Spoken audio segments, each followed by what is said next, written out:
et de viols et de films qui sont tournés et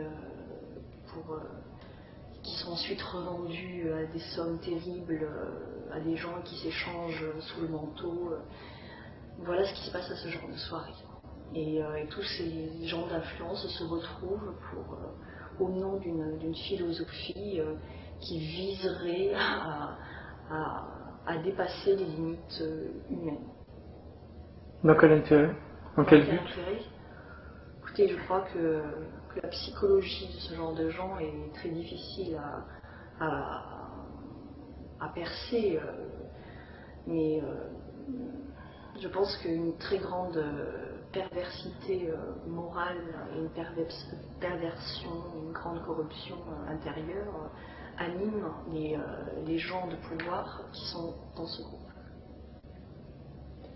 Est-ce qu'il vous a parlé de sacrifices humains ou de rituels sataniques ou d'autres choses? Il nous a parlé effectivement de rites et comme je vous le disais, de cette philosophie qui n'est pas sans rappeler certains rituels. Est-ce qu'il vous a dit qu'il avait assisté à des sacrifices humains? Notre père était un membre de ce groupe et avait assisté effectivement à ce genre de choses. Il a réalisé? C'est la raison pour laquelle il était à ce point-là terrifié et qu'il se sentait menacé dans sa vie. Parce qu'il savait beaucoup trop de choses sur beaucoup trop de gens qui participaient à ce genre de soirée et qu'il avait notamment de nombreux éléments à ce sujet-là. Est-ce qu'il avait lui-même participé, est-ce qu'il avait réalisé des sacrifices humains? Écoutez, vous savez, le témoignage de notre père, nous l'avons reçu, nous l'avons rapporté de la manière la plus exacte possible. Il nous a dit ce à quoi il avait assisté et ce qu'il avait vu.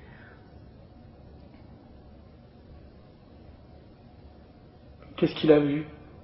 Ce que je vous décris, et ce qu'il nous a décrit à mon frère et à moi. D'accord.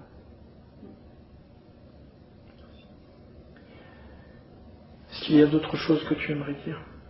Non. Non, je pense que ça vient en complément de ce que mon frère a déjà dit.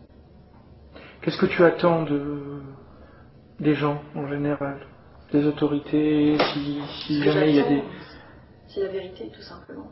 C'est la vérité parce que nous savons pertinemment que notre père n'a pas connu une mort naturelle et ce que nous cherchons plus que tout, c'est la vérité sur la mort de papa.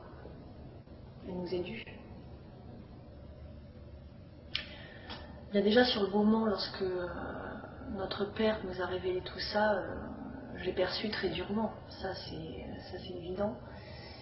Et je pense qu'aujourd'hui, le fait de le révéler publiquement peut réellement nous aider à découvrir la vérité. Et je pense que ce genre de choses, aussi graves soient-elles, doivent être connues du grand public. Et les gens doivent savoir ce qui se passe dans les coulisses de la société. Les gens doivent savoir ce que les gens de pouvoir et les gens d'influence que l'on dit respectables font de leur hobby. Et tout cela ne doit pas rester secret, doit être révélé au grand jour. Donc j'aspire à un grand souffle de vérité.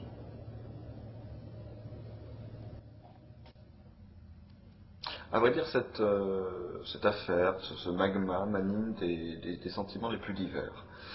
Bon, tout d'abord, par rapport à mon père, je n'ai jamais été un tant soit peu animé de haine à son égard, malgré tout ce qu'il a pu nous faire. Donc la haine n'est jamais une solution. Disons que j'ai souvent regretté tout ce qu'il nous a fait subir, et là, bon, je suis attiré et animé d'une très grande tristesse, déjà de constater, d'apprendre de sa bouche même, et dans quelles circonstances, et si peu de temps avant sa mort, les turpitudes dans lesquelles mon père, un magistrat haut placé, est allé se vautrer. Donc c'est vrai, vraiment une très grande tristesse. Tout cela me navre au plus haut point et même bien davantage. Bon, d'autre part, il est vrai que je suis animé d'un certain degré de compassion envers son ambivalence dans les derniers temps, bon, après avoir été l'ennemi qu'il fut pour nous, et cela sans le moindre motif. Bon, il y avait chez lui un aspect, bon, derrière son cynisme, hein, il nous avait dit qu'il nous racontait ça aussi pour se ménager des assurances, hein, je cite. Mais même derrière son cynisme, il est revenu vers nous aussi. Cela se sentait, c'est des choses qu'on sent viscéralement quand on descend de l'intéressé. Bon, il y avait un aspect rédemption. Je crois qu'au dernier moment, au moment où le sol se dérobait sous ses pieds, au moment où sa vie commençait peut-être déjà à lui repasser en accéléré, notre père a réalisé l'immense gâchis qu'il a fait de toutes les possibilités qui lui étaient tombées du ciel. C'est quelqu'un qui a eu toutes les chances et qui a tout jeté avec le pied et qui s'est même donné de la peine, hein, pour faire du mal gratuitement aux autres. Je pense qu'au dernier moment, il a eu une mauvaise conscience terrible, peut-être une grande peur aussi de ce qu'il attendait au-delà de cette mort qu'il sentait approcher à grands pas. Et il est venu nous voir un petit peu comme on serait venu voir un confesseur, je pense, au-delà de l'aspect utilitaire qu'il y avait dans sa démarche. Il y avait un repentir. On peut douter de sa sincérité, et qui sait ce qu'il serait arrivé d'ailleurs si la situation s'était rétablie dans son état antérieur. Peut-être que nous aurions eu de nouveau un ennemi face à nous. Mais il y avait en tout cas une sincérité du moment, une quête de rédemption dans ces dernières confessions d'un homme qui a contemplé l'abîme et qui se retrouve poussé par-dessus le bord par ses compagnons de route lors de ces dernières années dans ces explorations abyssales je pense, des profondeurs du mal dont peut être capable l'être humain.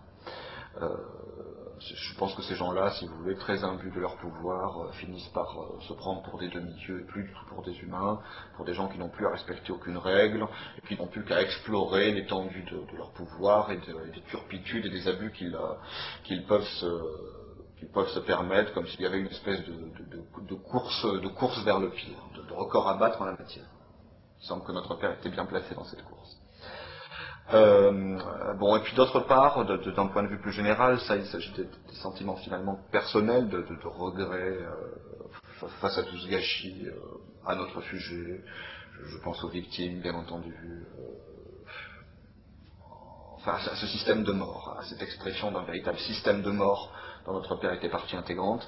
Et puis de manière générale, je suis animé aussi d'autres sentiments sur un plan plus général. Tout d'abord un sentiment de révolte. J'aimerais bien qu'on m'explique comment un dixième, comment un centième de tout cela peut se produire dans un état de droit, soi-disant, dans une démocratie, soi-disant, à moins qu'on nous ait menti. Je pense à nos droits les plus fondamentaux, qui sont le droit de résistance à l'oppression. Eh bien, je pense que c'est un droit qu'il serait temps de mettre en œuvre. Le peuple français a déjà montré ce qu'il pensait de la tyrannie. Je pense qu'il y a une tyrannie qui ne dit pas son nom, qui s'est déjà installée, qui persiste à s'installer. Les juges ont un pouvoir exorbitant qui n'est contrebalancé par aucune responsabilité.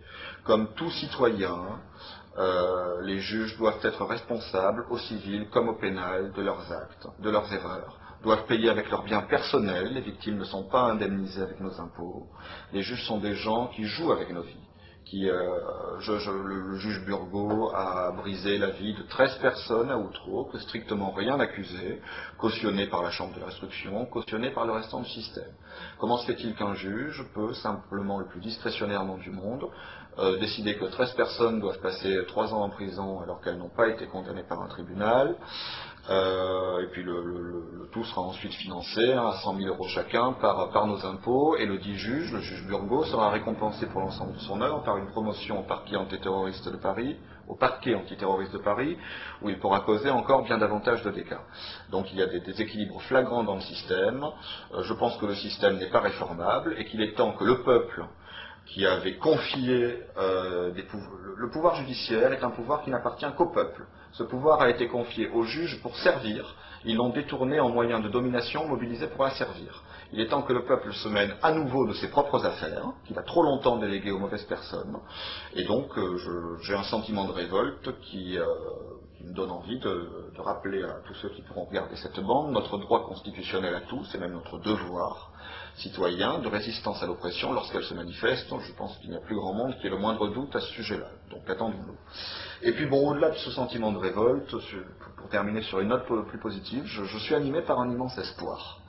Je pense que le système est malade et que cette maladie est devenue tellement évidente, tellement grave, qu'elle est en train de générer ses propres vaccins.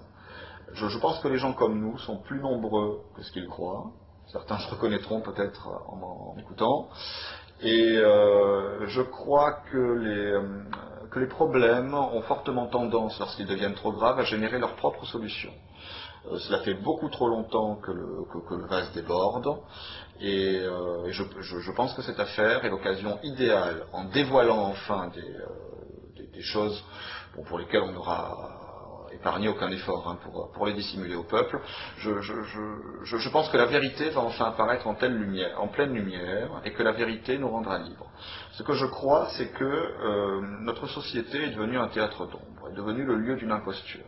Nous sommes tous un petit peu sur une scène, ne nous doutant pas